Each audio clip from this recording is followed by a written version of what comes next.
നമസ്കാരം, ഞാൻ Shanida. Chemmanur international jewellers Kaumudi ഹെഡ്ലൈൻസിലേക്ക് സ്വാഗതം. Powered by Fortune Industries, presented by Baba easy English in association with Highslip mattress. നിതീഷിന് കാവിക്കസേര.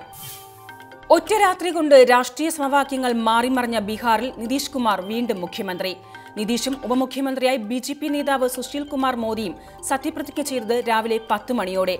ആർജെഡിയുമായി ഇടഞ്ഞ് ഇന്നലെ വൈകിട്ട് രാജിവെച്ച നിതീഷിന് പിന്തുണ നൽകാനുള്ള ബിജെപി തീരുമാനം വന്നത് രാത്രി വൈകി.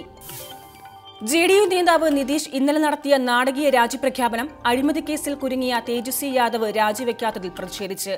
മഹാസഖ്യം പൊളിച്ച് നിതീഷ് നടത്തിയ കരുനീക്കത്തിൽ നിന്ന് രാഷ്ട്രീയ ലാഭം കൊയ്തത് ബിജെപി.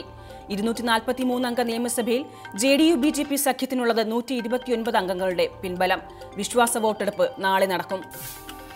ബിജെപി പിന്തുണയോടെയുള്ള നിതീഷിന്റെ നീക്കം തടയാൻ ലാലു നടത്തിയ ശ്രമങ്ങൾക്കേറ്റത് കനത്ത തിരിച്ചടി.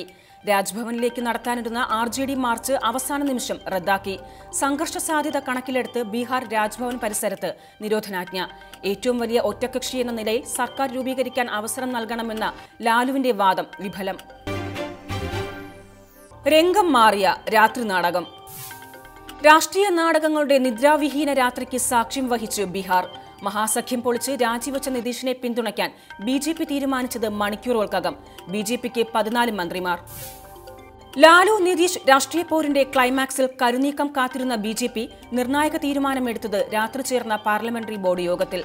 പിന്തുണ സംബന്ധിച്ച് സൂചന പുറത്തുവന്നത് അതിനു മുമ്പ് തന്നെ നിതീഷിനെ അഭിനന്ദിച്ച് മോദി ട്വിറ്റർ സന്ദേശം അയച്ചതോടെ. അപ്രതീക്ഷിത നീക്കങ്ങളിൽ പൊളിഞ്ഞത് 2 വർഷം തികയാത്ത മഹാസഖ്യ പരീക്ഷണം. അതേസമയം നിതീഷിനെതിരെ ആഞ്ഞടിച്ച് ആർജെഡി നേതാവ് ലാലു പ്രസാദ് യാദവ്. രാജിക്ക് പ്രേരിപ്പിച്ചത് നിതീഷിനെതിരെ നിലവിലുള്ള കൊലപാതക കേസെന്ന് ആക്ഷേപം. നിതീഷ് അഭിനയിക്കുന്നത് ബിജെപി എഴുതിയ നാടകരംഗം. തനിക്കും മകനുമെതിരായ കേസുകൾ കെട്ടിച്ചമച്ചതാണെന്ന വിശദീകരണം നിതീഷ് ചെവിക്കൊണ്ടില്ലെന്നും ലാലു പ്രസാദ്. സ്രാവുകൾക്ക് വലവിരിച്ച്. നടിയെ ആക്രമിച്ച കേസിൽ അന്വേഷണം വ്യാപിപ്പിച്ച് പോലീസ്. വിഷയത്തിൽ ഗായിക റിമി ടോമിയെ ചോദ്യം ചെയ്ത് അന്വേഷണ സംഘം.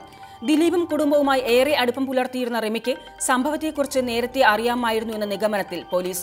ഇവരെ വിശദമായി ചോദ്യം ചെയ്യാനും നീക്കം. കേസിൽ സിനിമാ മേഖലയിലെ കൂടുതൽ പേരുടെ മൊഴിയെടുക്കാൻ ഒരുങ്ങി അന്വേഷണ സംഘം. ദിലീപിന്റെ അമേരിക്കൻ താരനിശയിൽ പങ്കെടുത്തവരെ വിശദമായി ചോദ്യം ചെയ്യും. അതിനിടെ പൾസർ സുനിയുമായി ബന്ധമില്ലെന്ന കാവ്യ മാധവന്റെ മൊഴിയിൽ പൊരുത്തക്കേടെന്ന് അന്വേഷണ സംഘം. ഇക്കാര്യത്തിൽ കൂടുതൽ അന്വേഷണം നടത്തുമെന്നും ആലുവ റൂറൽ എസ്പി. കോഴക്കാരെ പൂട്ടാൻ. ബിജെപി നേതാക്കൾക്കെതിരായ മെഡിക്കൽ കോഴ ആരോപണത്തിൽ പ്രതിഷേധം വ്യാപിപ്പിച്ച് പ്രതിപക്ഷം. വിഷയത്തിൽ വിശദ അന്വേഷണം ആവശ്യപ്പെട്ട് സുപ്രീം കോടതിയെ സമീപിക്കാനൊരുങ്ങി രമേശ് ചെന്നിത്തല. ദേശീയതലത്തിൽ അഴിമതി നടന്നുവെന്ന് ആരോപണം. കേന്ദ്ര അന്വേഷണത്തിൽ വിശ്വാസമില്ലെന്നും അതിനാൽ സുപ്രീം കോടതി മേൽനോട്ടത്തിൽ അന്വേഷണം വേണമെന്നും പ്രതിപക്ഷ നേതാവ്. അഴിമതിയിൽ ഉന്നതതല നിഷ്പക്ഷ അന്വേഷണം ആവശ്യപ്പെട്ട് 31-ന് രാജ്ഭവന് മുന്നിൽ ധർണ നടത്തും. ദേശീയതലത്തിൽ അഴിമതി വിരുദ്ധ പ്രതിച്ഛായ അവകാശപ്പെടുന്ന ബിജെപിയുടെ പൊയ്മുഖം അഴിഞ്ഞു വീണതായും ആക്ഷേപം.